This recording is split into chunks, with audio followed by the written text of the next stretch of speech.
All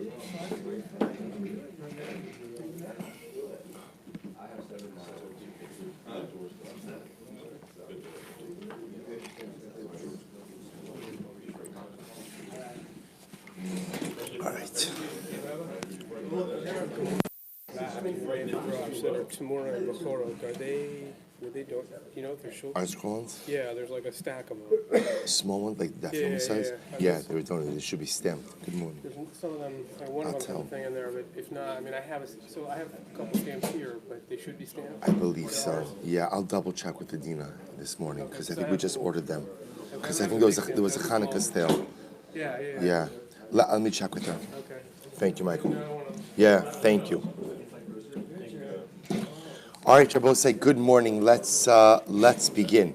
I want to begin by thanking the sponsors of this morning's shir, to thank Leah and Akiva Wexelbaum for dedicating the shir in honor of their children, Yael and Shlomo Kanner, on the birth of their daughter, Nava Miriam, and in loving memory of their Oma's yahrzeit on the fourth day of Chanukah, Chana Bas Naftali. We hope that the Neshama will have an aliyah, and that Emeretz Hashem, little Nava Miriam, will grow to be a true Bas Yisrael. Mazel Tov, Mazel Tov. And also by Baruch Gross, in memory of his father-in-law, Avram Beinish Ben Yechiel Yehuda. We hope that in the merit of our Talmud Torah, the Neshama will have an aliyah, and the family a nechama. All right, to both say with that, let's begin. A lot to do today. 1 second. Thank you, Greg. Thank you. Thank you so much. A lot to do today. Today's daf is Tes. We are picking up Emeretz Hashem at the 2 dots on Ches Amud Beis. So today's page is 9. We are picking up at E at the 2 dots. So it says the Gemara, but I said to continue a little bit from yesterday's sugya. So the Gemara says, Amrav Yehuda Amarav. We're going to come back. I know that I owe you the Shulchan Aruch on yesterday on Sakin Melubenes. So we will come back in Meretz Hashem and discuss that, hopefully, if we have time at the end. So the Gemara says as follows. Amrav Yehuda Amarav. Hatabach tzarech shlosha sakinin. A butcher requires 3 different knives. Why 3 knives? One is a shchit knife. So we'll say it appears that at least historically, or at least the Gemara used the lashon of tabach. Tabach we translate as a butcher. So we don't necessarily go ahead and assume that the butcher is the shochet, the shochet is the butcher. Although there is something to be said for the same person having both skill sets. So the tabach requires 3 knives. One knife that he uses for shchita. One knife that he uses to cut up the meat. And one knife that he uses to go ahead and cuts up the fats, specifically again the forbidden fats, the chaylev. Says the Gemara. So the logic is, okay, the shchita knife we always know has to be a separate knife because that knife again has certain specifications that other stam knives do not have. That I understand. The shaila is why 2 knives for the meat and the chaylev. So the assumption we're based on yesterday's daf is the shamnunis, right? Is the absorptions of the knife or the shmutz on the knife. So therefore again you have to have 2 separate knives. The Gemara says, I don't understand. V'liskin lachada, just set aside 1 knife for shchita, but just use 1 knife for both the chaylev and the meat, and have a very simple solution. V'lichtach ba'basar v'hada lichtach ba'chalavim. So I'll say very simple eitzah. What is the simple eitzah? Use the knife on the meat first and chaylev second. Right? In other words, there's no issue with using the knife for chaylev after meat. There's only the issue of using the knife for meat after chaylev. So just go ahead and make sure to use the knife on the meat first and the chaylev second. To which the Gemara says, Gzira, shemi yachtoch b'chalavin v'achar kach yachtoch basar. Let's say, because we're concerned that you may inadvertently come to use it first for chaylev and then afterwards for meat. Says the Gemara, hashtanami michlafle. So I don't say the same concern should still apply now. Even if you have quote-unquote separate knives, one for chaylev, one for meat, shouldn't I be concerned that what? You're going to accidentally mix them up? To which the Gemara says, Kevan datzrichinu trei islehekera. To which the Gemara gives an interesting answer. Once I know that I need 2 different knives, in other words, once I know that I require 2 different knives, then by definition, what? I realize that there's a hakpada to have 2 different knives, one for chaylev, one for meat, and I'm going to be careful to keep them segregated. So the Gemara goes weiter. Similarly, the butcher requires 2 vessels, 2 utensils for water. 1 bucket of water to go ahead and clean the meat, and want to clean the chaylev. You don't want the meat going into the chaylev water because of the absorptions. V'niskan lechada. So I understand again. I have a simpler eitzah. Use 1 bucket of water and v'nadiach bal basar v'nadiach bal chalav. Just be makbid to wash the meat first and the chaylev second. To which the Gemara says, there's a concern that you may come to wash the chaylev first and inadvertently come to wash the basar afterwards. But now even with 2 buckets of water, are we not concerned that what? You may come to mix up the buckets and end up washing the meat in the chaylev water. To which the Gemara answers, now that I'm required to have 2, I recognize that halacha l'maisa, there's a hakpada, there's an insistence on having 2 different buckets of water, and therefore again, I'll be more makbid, I will make sure to use the right bucket for the right item. Good. Amra Meimar Shid Rapapa. So we'll say, I remember says in the name Rapapa, interesting halacha. Lo lischov in shikafli iluye bisra, de do'iv tarba, ubala bisra. So we'll say, Sigmar says something very interesting. A person should be very careful not to rest a side of meat. So we'll say, so when the Gemara talks about a side of meat, it's literally a side of meat. But for our purposes, what's important over here is it's a side of meat with the chaylev still intact. The chaylev is still intact. So the Gemara says, don't rest that side of meat with the chaylev on top, with the chaylev intact, on top of another piece of meat. What are we concerned about? So the Gemara says, because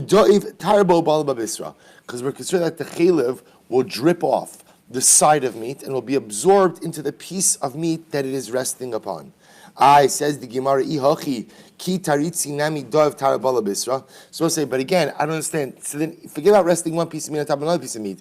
Why aren't we concerned that on the side of meat itself, the chaylev of that side of meat will drip onto the meat itself that it's situated upon and get absorbed into it? To which the Gemara says, karma mafsik mitasoi. There is a membrane on both sides between the chaylev and the meat, which prevents absorption into the meat from occurring. Ihachi, the Gemara says, you're right. And by the way, Ihachi, me'iloi top of test, 9a top line, me'iloi nami karma ika. So we'll say, by the way, there's a membrane on top of the chaylev as well. In other words, the chaylev itself is encased by a membrane, says the Gemara. That membrane is between the chaylev and the meat, and therefore, again, that's why we're not concerned about the chaylev getting absorbed into the meat upon which it is situated. But that membrane actually wraps around the chaylev, is on top of the chaylev as well. In which case, even if you rest the side of meat on top of another piece of meat, why should we be concerned about chaylev absorption?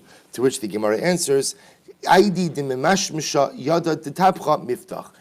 Apparently, the membrane itself is very, not fragile, but it dissolves quickly. Not porous, it dissolves quickly. So in other words, as soon as you touch it, I guess fragile is right there. As soon as you touch it, essentially, again, it crumbles. So the part of the membrane that's between the chaylev and the meat, so really a person's not touching that until the point that they remove the chaylev. Once you remove the chaylev anyway, it doesn't matter. But halacha l'maisa, again, the membrane on the top part of the piece of meat, once it's touched, pretty much it dissolves and crumbles. Therefore, if it is placed ultimately on top of another piece of meat, we are concerned about absorption. Good. We'll say Testament Aleph 9, 8, second line down. Ram Rabbi Yehuda Amarav. Another interesting halacha. We'll say, listen to this. This is really fascinating. Talmud Chacham. Tzarech sheyimol gimel dvarim. But let's say every Talmud Chacham, every self-respecting Talmud Chacham needs to know at least 3 things. Number 1, ksav. This is actually quite interesting. Ksav Rashi says, lichtov sheyeda lachtom yad shmo ilu yeshev badin ola edus. He has to know how to write. He has to know how to write. Specifically, he has to know how to sign his name. Why? Because in the event that he is called upon to witness something, to be a witness or something, to adjudicate something, he has to know how to sign his name. Now I will say, so this is interesting, like what does that mean, right? Meaning writing, we would assume, is just a basic skill. How can you be Talmid Chacham without writing? Similarly, we shouldn't bring down, what it means is he has to have a clearly legible and definable signature. Next, Shchita, you have to know how to shecht. Because I will say, ultimately, again, you never know where you're going to end up and what the infrastructure is, where you're going to be. You have to have that skill set. Umila and bris milah. So it's interesting. In other words, you got to be kind of like a one-man show. You have to know how to sign your name. We assume you know how to paskin halacha. You have to know how to assign your name so that you can paskin halacha. You have to know how to shecht, and you have to know how to do bris milah. Rabbi Chanina bar Shamia mishmei derav amar af kesher shel tefillin ubirchas chasanim v'tzitzis So we'll say, so the list is growing a little bit. Rabbi Chanina bar Shamia says, you also have to know how to adjust and make the knot of tefillin. Again, I will say, this is what it's saying is a Talmid Chacham has to be someone who is capable of taking care of the basic day-to-day and life cycle needs as well. So ultimately, in Shchita, Mila, Ksav, Kesher Shel Tefillin, Birchas Chasanim. I will say Birchas Chasanim means you have to know the brachas of a wedding and Sheva brachas by heart. By heart, right? So the idea is that you should be able. Somebody stops on the street. You need Masali Kedusha quick, right? You got to be able to perform under pressure. I don't have my sit. I don't have this. I don't have that. You got to be ready to go at a moment's notice. Vitzitzis, and you have to know how to make tzitzis. So we'll say. So again, this list is really fascinating. So again, according to the first opinion, it's Ksav Shchita Mila, Rabbi Chanina bar Shamia. It's Kesher Shel Tefillin, Birchas Chasanim, and Tzitzis.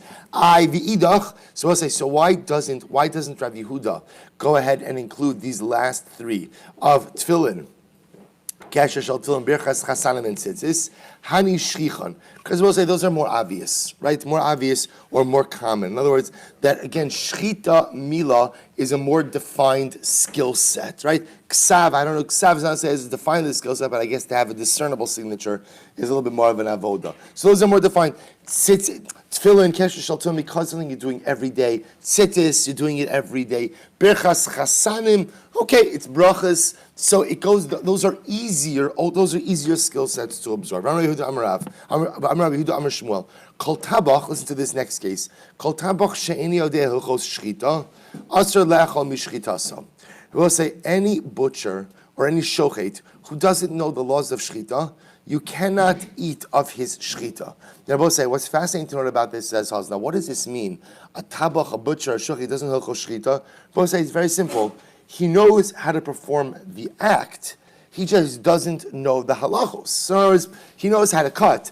I guess going back to what we learned before, he's what we would call a muchzak, right? Remember again, we had the mumche and the muchzak. So the muchzak is a guy who what? The muchzak is a guy ultimately again who's demonstrated his ability to perform an act of shechita. He knows how to shecht.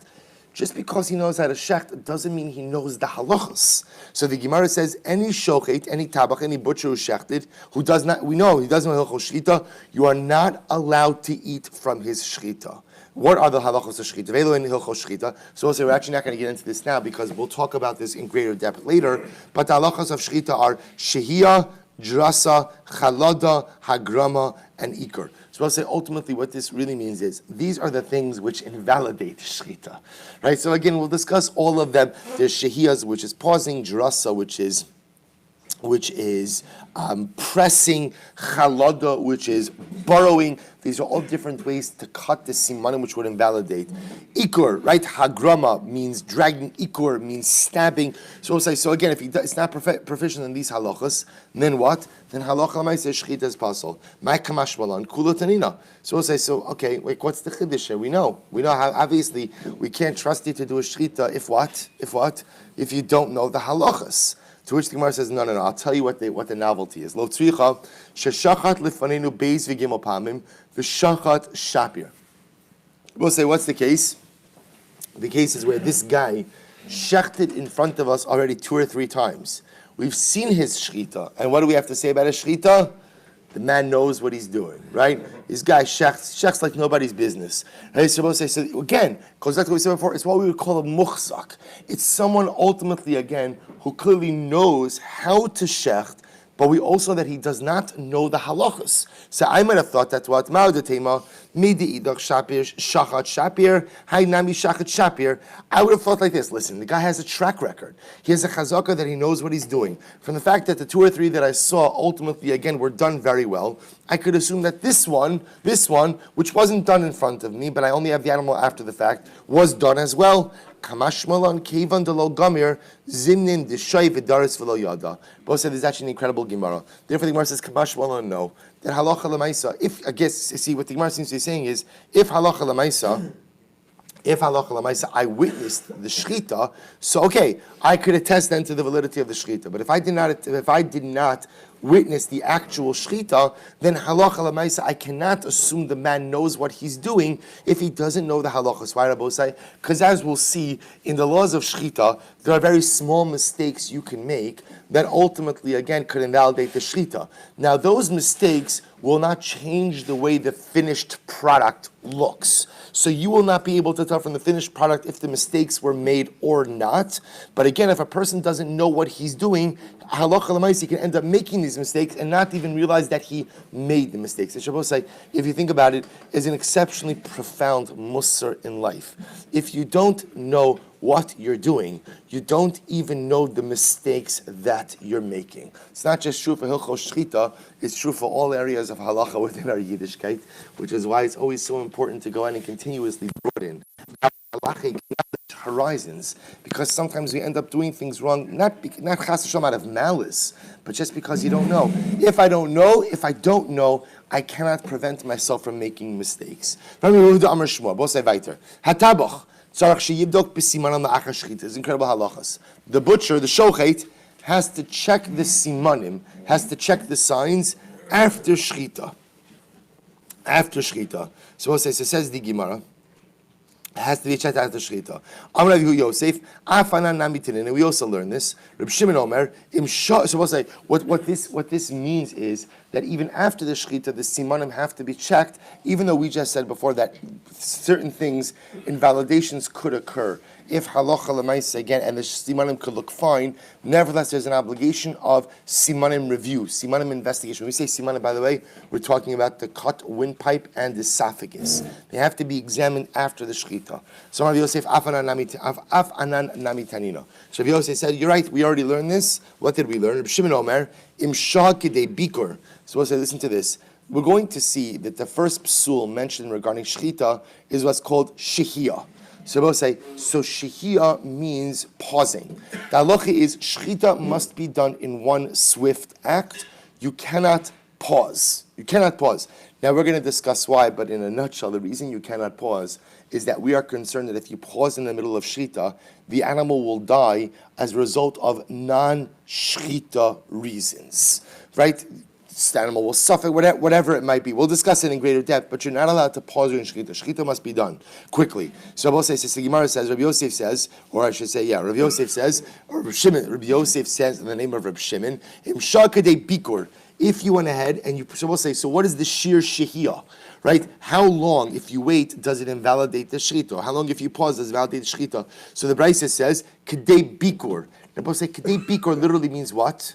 The amount of time for investigation. Investigation of what? My love, kedei bikur simanim. Rabbi say, does this not mean bikur simanim? Ultimately, again, to check the kana and the veshet, to check the windpipe and the esophagus after the shchita. So we see again that halacha l'maisa, you have to check the simanim even after the shchita. Amar le Abaye said, no. Lo hachim Rabbi Yochanan kedei bikur chacham. No, in fact, what it means is it's the amount of time that it would take to go ahead and take the knife to a Talmud Chacham, to go ahead and show the Talmud Chacham the shchita knife. But I'll show you something amazing. Look at Rashi, kedei bikur chacham. It's almost like right across in Rashi, about 6 lines down from where we are in the Gemara. Kedei bikur chacham. This is amazing. Livdok hasakin. To take the shchita knife to show it to the chacham. Shatabach tzarich laharos hasakin lechacham ha'ir mipnei kavod hachacham. So I say, so apparently one of the ways in which we give kavod to the ranking Talmud Chacham in the city is that the shochtim show him their shchita knife, right? And they allow him to go ahead and inspect the shchita knife. Interesting halacha. Again, Rashi quotes, we're going to see this in tomorrow's daf. So we'll say, so the idea over here is as follows. The Gemara suggests that the amount that qualifies as a shehiyah, as a pause in shchita with which to invalidate shchita, is kedei bikur, is ultimately, again, the amount of time that it would take to take the knife to the chacham and for the chacham to go ahead and inspect the knife. Amar Rabbi Yochanan. Because the Gemara says, I'm sorry. Says the Gemara, here's the problem. If that's the shear, then what you've done is you've created a subjective shear. Why, Rabbosai? Because if shehiyah is the amount of time that it takes to take the knife to the chacham to show him the knife, so that amount of time is dependent on what? Where's the chacham? Where's the Chacham? Is the Chacham standing next to me? Is the Chacham a block away? And I was saying, we know in general, when it comes to shiurim, so halacha lamaisa, we like to give objective shiurim. So what does this mean? To which the Gemara says, no, ella kadei biker tabach chacham. No, rather what it means is as follows. It means that if the shochet himself is the Talmud Chacham, and he would be checking his own knife. So therefore again, the amount of shihir, Abba says, the amount of time it would take for the shochet himself, who, if he were to be the ranking Talmud Chacham in the city, to inspect his own knife, which is a couple of seconds. Doesn't take long to go ahead and check the laws. So Abba say, but again, Salacha Lamaisa, the Gemara is suggesting that the shochet has to investigate or has to look at. He has to look at, to review the simonim post-shchita, but yet, again, the proof that we tried to bring to that did not exactly materialize. Lo badak mai. We'll say, what happens if halacha lamaisa, the simonim were not inspected post-shchita? So what's the status of the meat? Lo badak mai. So the Gemara says, so listen to this. Rabbi Eliezer ben Antigonus, Mishum Rabbi Eliezer ben Rabbi Yanai Amar, Treifa v'asura b'achila. If you do not inspect the simonim after the shchita, the animal is considered to be a treifa and aser b'simanim. We'll say quite dramatic. Treifa and aser b'simanim. B'masni satana, nevela or metama b'masa.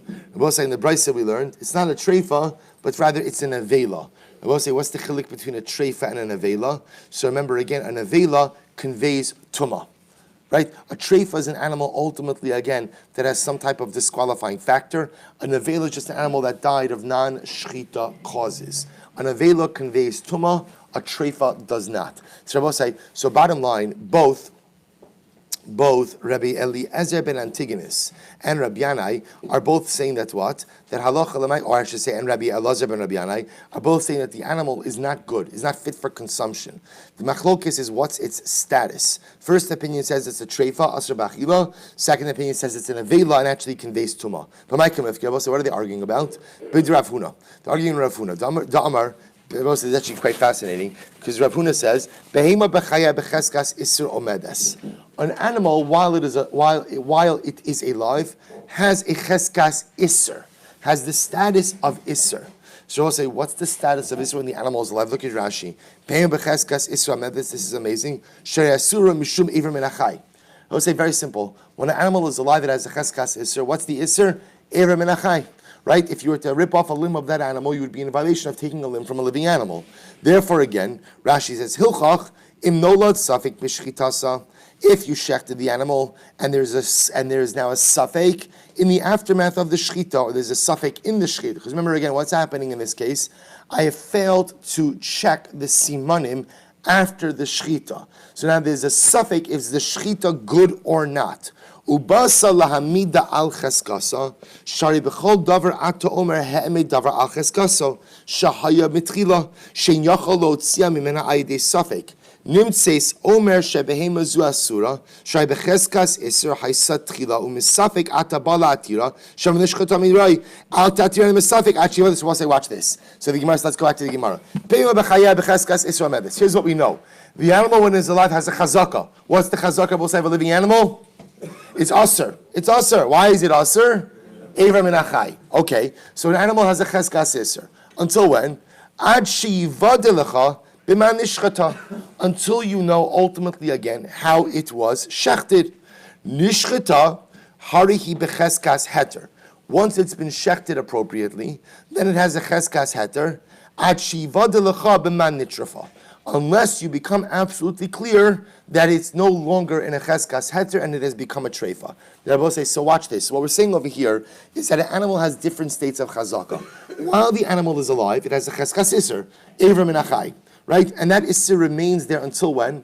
Until you know with absolute certainty that a proper shchita has occurred. Once you know with absolute certainty that a proper shchita has occurred, then what? Then what? What's the chazaka? Cheskas heter. That cheskas heter remains until when? Until you could definitively prove that there was something wrong with the shchita, right? But until you could definitively prove that the cheskas heter remains and the animal is not a treifa, the animal is kosher. So watch this, Rabbi say. Mar savar becheskas iser kaima v'hashtamesihi. So Rabbi says, listen to this. So the first opinion holds like this, that in this case where you failed to check the simanim, therefore what?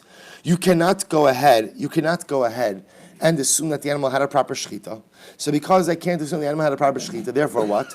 The animal must remain in its initial chazaka. What was the initial chazaka? What was the initial chazaka? Right? Isser Ever Min HaChai. But now what's the problem? The animal is dead. Right? So both say, so therefore what? The only thing I could possibly say is the animal had a chazaka being an Ever Min HaChai animal, right? It was cheskas isser, and now it died. I don't know if it died with shechita or didn't die with shechita, but it's dead. Because it's dead, ultimately, what am I going to treat it as? I'm going to treat it as an avela, and therefore, again, it conveys tuma. That's the first opinion. Umar savar becheskas isser amrinan, becheskas tuma lo amrinan. The second opinion will say, I agree with you in principle, but at the end of the day, that cheskas isser is only enough to say that the meat is prohibited. It's not enough to actually create an isser tuma. Rashi says, "Umar sar becheskas isser amrinan ulachiluhu shene'asar kodem shchita, and the tuma lo amrinan shrei basra min achai eino metama." Because we'll say the second opinion will say, I don't understand where you're getting tuma from, because even if you say should go back to its original cheskas isser. So we'll say, let's say again, you were to rip off a limb of an animal, living animal. Let's say Ever Min HaChai. So what's the isser of Ever Min HaChai, both saying? It's an isra achila. You're not allowed to eat it. Does Ever Min HaChai convey tumah? Absolutely not. So both say, so what's interesting is both opinions are saying that in the absence of being able to prove that halacha l'maisa, this was a bona fide shchita, the animal goes back to its last known chazaka. What's the last known chazaka? Cheskas isser Ever Min HaChai. The first opinion will say it had a cheskas isser, but now it's dead. Because now it's dead, you have to treat it as an avela. If it's an avela, ultimately what it gives off, it conveys tumah. Second opinion will say no, it goes back to its cheskas isser. But even in its cheskas isser of Ever Min HaChai, that only creates an isser achila, does not create an isser tumah. So Gufas will say the Gemara analyzes. So we'll say, let's go back for just a moment. So Rav Huna says something very interesting. When an animal is alive, it has a cheskas isser, right? Its status is asr. Let's say, think about this. A living animal is asr ba'achila. Why? Because a living animal is Ever Min HaChai. So therefore, again, until you know that it was shechted in a proper way. Nishchata. Once you know that it was shechted in a proper way, becheskas heter omedes. Ultimately, again, it has a cheskas heter. Until you know definitively that there is a problem. So both say the way chazaka works is chazaka doesn't change unless you have absolute clear proof that the chazaka has changed. So, for example, the cheskas isra Ever Min HaChai, that chazaka only changes when. When you know that you have a bona fide shechita. Once it's shechted, the animal is muter lachila. That heter lachila only changes when you know for sure that there's a problem. So the Gemara says like this: V'leima nishchata hutra. So the Gemara asks, why don't you just say? So I will say the interesting lashon over is nishchata becheskas heter omedes. Why don't you just say nishchata hutra? Once it's been shechted, it's mutter. What do you mean? What do you mean? Nishchita becheskas hetra. The verbiage doesn't seem right. Just say nishchita hutra. Hakamash malan da'afagav de'isyalid ba reusa. Rabbi said no, because the Gemara is trying to bring down a novelty, which is that even though something happened in the meat after the shechita still has, or the meat still has a cheskas heter. We'll say, look at Rashi for just a moment. It's Rashi in the intermediate lines, 3 lines before it gets very wide. Da'afagav de'isyalid ba reusa shenolad ba safek trefus safek kodem shechita haya v'yesh litlosa bela acher shechita. Mukmina la cheskas heter, destam behena ina trefa, vitalina bela achar shchitu kshavosai. The Gemara says something really amazing. Let's say again, I shechted the animal, and then what happens? After the shchita was good, after the shchita, I find some potential trefa issue. And what's my suffix? I don't know if the trefa issue, again, we'll give examples of this, I don't know if the trefa issue occurred after the shchita or before the shchita. Shabbos say, so what's the halacha? What is the Gemara saying? That after the animal had a proper shechita, becheskas heter omedes, which means we assume that the animal was kosher at the time of shechita, and that little treifa issue that now you're finding in the meat, when did that come up? That must have come up now.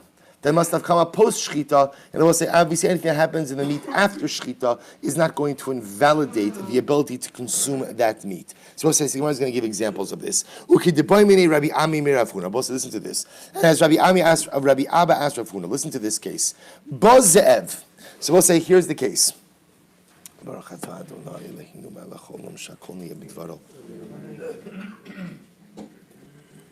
Here's the case. Bozev v'notel b'nei me'ayimahu. So we'll say, what happens if a wolf came along and I shechted the animal, opened up the animal? Obviously, after you shecht the animal, you open up the animal, there are certain parts of the body you need to inspect as well. You went ahead and a wolf came along and took the intestines. So what happens? The Gemara says, Mahu, what's the halacha? To which the Gemara says, not all. What do you mean, what's the halacha? If the intestines aren't here, the intestines aren't here. I mean, you can't eat them. No kishka the Shabbos, right? But I'm saying, what's the shayla? What's the shayla? To which the Gemara says, Ella, listen to this. Ella nakav b'nei me'ayimahu. The boss said, rather, here's what happened. The ze'ev takes the intestines, and when he brings it back, we find either a hole or more than one hole in the intestines. Rabbi say a hole in the intestines is a siman treifa. If you were to know that animal had holes in its intestines, at the end of the day, right before you shechted it, that animal would be a treifa. So what's the issue? The issue is now I get it back from the wolf, and it has holes in the intestines. Mau. So the Gemara says, Mau nekev haka chazina dahavu nakvinu. So we'll say, so again, I don't understand what's the question. The question ultimately is, I see that the wolf made the puncture holes. Ella notlan vechzirin kishay nukuvin. Let's clarify the question. The wolf took it, right? And again, the wolf returned it, and it had puncture holes. Mahu. Michai shinan shemba b'makom nakav nikev olo. But say, here's the interesting question. Okay, I can attribute the punctures in the intestines to the wolf. That I can do. The shayla that do I have to worry about that maybe there were already pre-existing puncture holes in the intestines in the very place that the wolf bit down as well. In other words, do I have to be concerned that maybe the intestines were already punctured?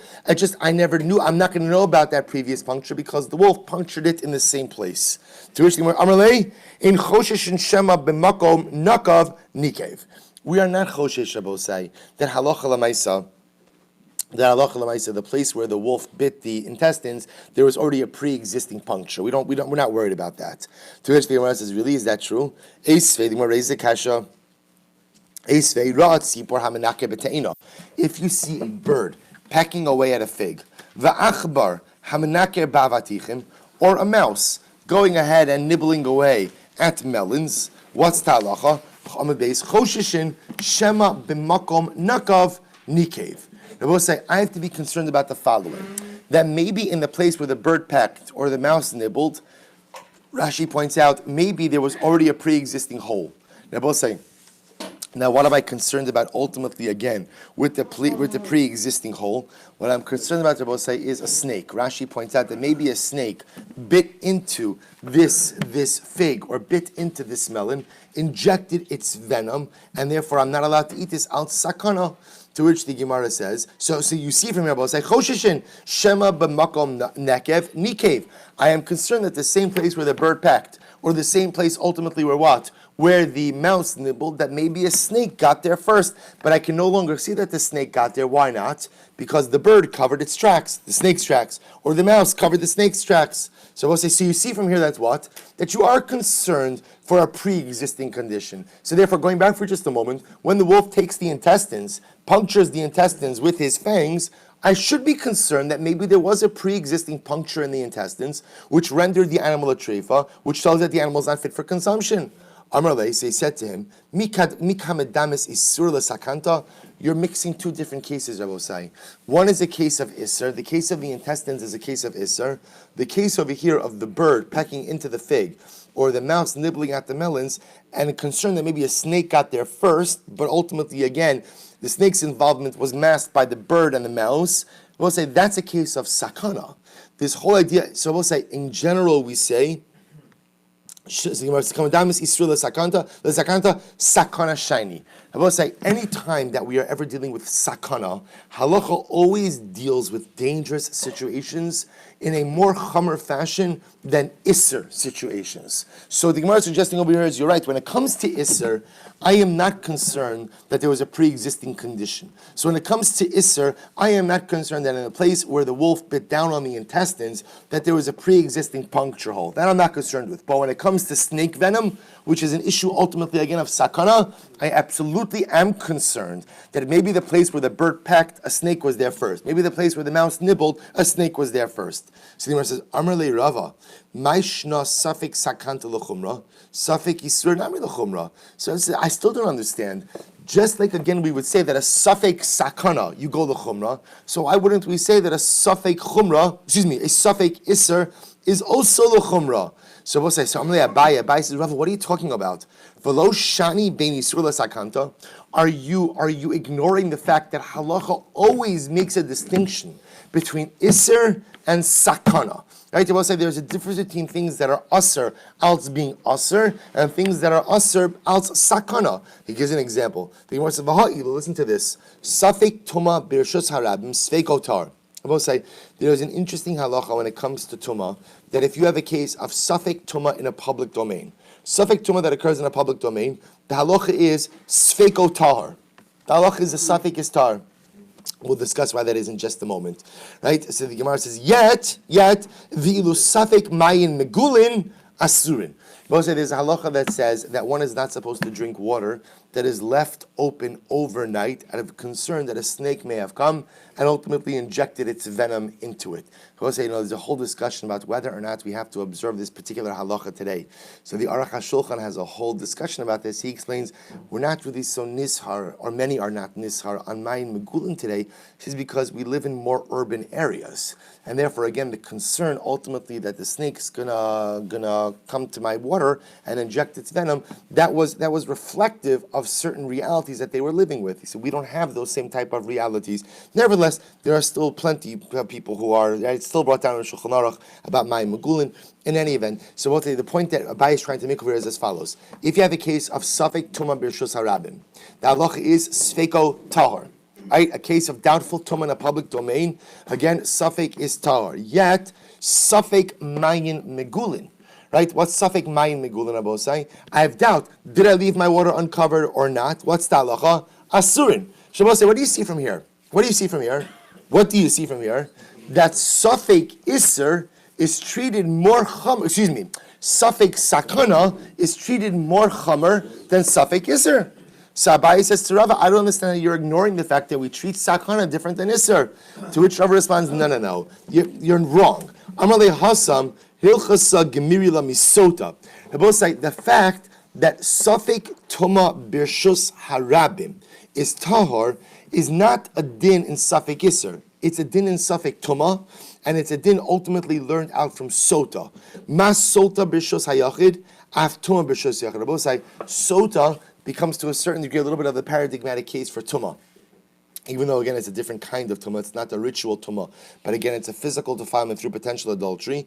But the idea of sota, Bosai, is that what happens, halacha lemaisa, the process of sota is triggered only if she engaged in doubtful, in safek behavior, birshus hayachid. Only if she was secluded with someone. So from sota we learn that it is only a safek tuma birshus hayachid with which we must contend with. But any safek tuma birshus harabim automatically will be tahor. To which Rava responds to Abaye, you can't bring a raya that safek sakana is more chamer than safek iser, because the case that you brought for safek iser is a case of safek tuma birshus harabim, and the fact that we are makel on safek tuma birshus harabim is just the din that's learned out from sota. Massive Rav Simi. So we'll try to prove this a different way. Sheretz b'fi chulda. Listen to this interesting case. You have a dead rodent in the mouth of a chulda. Chulda is a weasel. So the weasel is carrying a dead rodent. The chulda mahaleches al kikaros shel truma. And the weasel is now walking on top of loaves of truma. So we'll say, so what's the shaila? Well, first of all, call the exterminator, right? That's what you got. Big tzaras. But the issue over here is, can you eat the kikar sheshuma? Now, again, I want to point something out. The weasel walking on top of the loaves by itself is not a halachic problem, right? A live sheretz does not go ahead and convey any kind of tumah. What's the issue at play over here? The issue at play is, did the dead sheretz in the mouth of the weasel touch the kikaros or not? So the Gemara says, Safek naga, Safek lo naga. We're not sure, did again the dead sheretz touch the loaves or not? To which the Gemara says, Sfek otar. The halach is a Safek istar. Safek istar. Ve'ilu, yet Rabbosai says the Gemara, yet says Osimi, Safek mayin megulin asurin. Rabbosai, what's the halacha? So again, this is amazing. I'm not sure, did the dead sheretz in the mouth of the weasel walking on the loaves like Chagadya, right? Did the dead sheretz in the mouth of the weasel walking on the loaves touch the loaves or not? Gemara says, no, you don't have to worry about it. Sfek otar. And yet what? I'm not sure if I left my cup of water on the counter overnight. What's the halacha? Asr. So what do you see from Rabbosai? Again, what we're trying to prove this assertion, Abai's assertion, that again, that Isser is, that Sakana is always treated more Chamer than Isser. This seems to point to that. So he says, no. The Gemara says, Hasam Nami, you keep bringing up Tumah. Tumah is not a good place to bring this argument from. Hilchasa Gemiri Lamisota. Now, say the laws of Tumah very much are learned out from Sota. Mas Sota, Davar Sheyesh Bodas Lishal. We'll say just like Sota, a Safek Tumah Birshus Hayachid only becomes Tameh when? With someone who has capacity to be able to answer questions, who you could ask what happened, being that's the case of the woman. So to will say, any case, you see, we will normally say, Safek Tuma, Birshus Hayachid, is Aser, or is Tameh. That's how we'll say it. That's learned out from Sota. Just like Safek Tuma Birshus Harabim is Tahor. But we'll say, for that to work, it has to be modeled after Sota.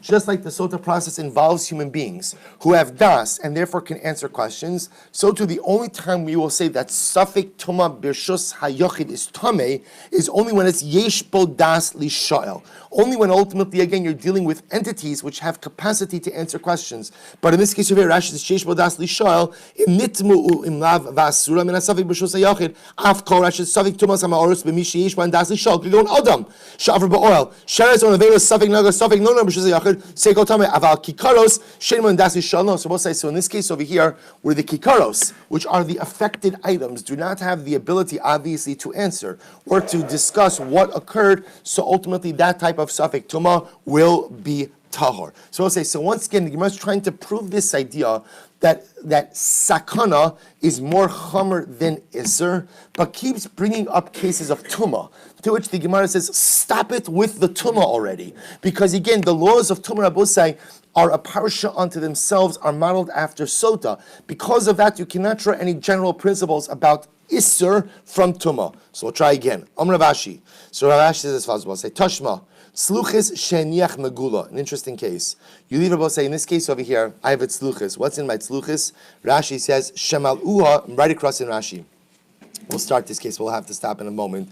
Tzluchis shemal uha mayim chayim lemechatas. So we'll say in this case over here, I have a jug of water that is filled up with mayim chayim. What's mayim chayim? Spring water.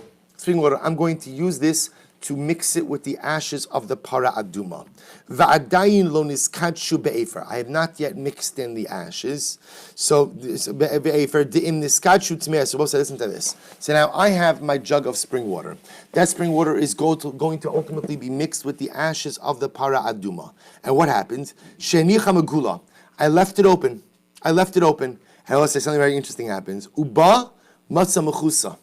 I come back and what happens? I find that it's covered. So what's talacha? Tmeya. Talacha is the waters are unfit for use. Why? Sha'ani omer adam tamei nichnas l'sham b'kisa. Because I assume ultimately again a tamei person must have come in and he must have covered it. Hinicha mechusa. If I left the water covered, so I was saying, therefore again a tamei person manipulated it, and therefore again it's going to be aser. Hinicha mechusa. If I left the water covered, uba matzah magula, and I come back and I find the water uncovered. So listen to this. If a weasel could get in there, or a snake could get in there, according to Rabbi Gamliel. Rabbi Gamliel includes the snake. We'll see what this means in just a moment. Oh, sheyarad batal balayla, or it's possible that dew came into the receptacle over the course of the night, psula. Ultimately, again, it will be possible. So we have to stop over here. We'll pick up Emirat Hashem with this case of the Tzluchis first thing tomorrow morning. Shkoyach.